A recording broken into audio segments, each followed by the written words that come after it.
Sa kuha ng CCTV na ito noong Biyernes, May 1, pasado 1:00 ng hapon, makikita ang 48 anyos na ginang na naglalakad sa gilid ng National Road sa Barangay Taloy Sur, Tuba, Benguet.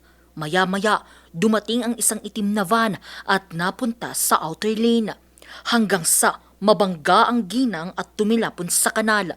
Naitakbo pa ang biktima sa paggamutan pero idiniklara siyang dead on arrival dahil sa malalang head injury na kanyang natamo. Ang kanyang anak hindi pa rin makapaniwala sa sinapit ng ina. We're still in shock na ganun yung nangyari. Tumatawag po sa akin yung sister ko po na panganay and then sinabi niya po na mag-rush, pumunta na daw po ako sa hospital kasi ganun nga, na aksidente daw yung mother namin. Kinilala ang driver ng van na isang 25 anyos na lalaking estudyante at Sudanese national. Papunta silang La Union para sana mag-outing. Sa kasamang palad, nung pababa sila, nung nandito na sila banda sa may Sahaba, Taloy Sur, nung nag-apply sana ng brake, hindi na nila na-apply, kaya nahagip itong biktima natin. Ayon sa pamilya ng biktima, katatapos lang ayusin ng kanilang ina ang tubo ng tubig at pauwi na ito ng maganapang insidente.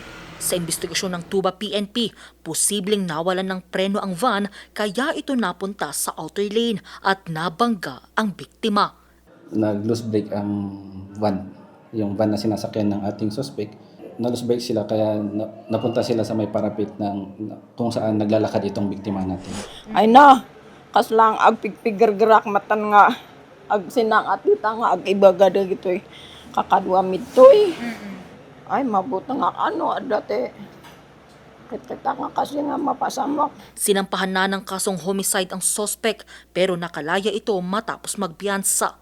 Desidido pa rin ang pamilya ng biktima na ipagpatuloy ang kaso. Angel Arquero para sa Nation on the Move.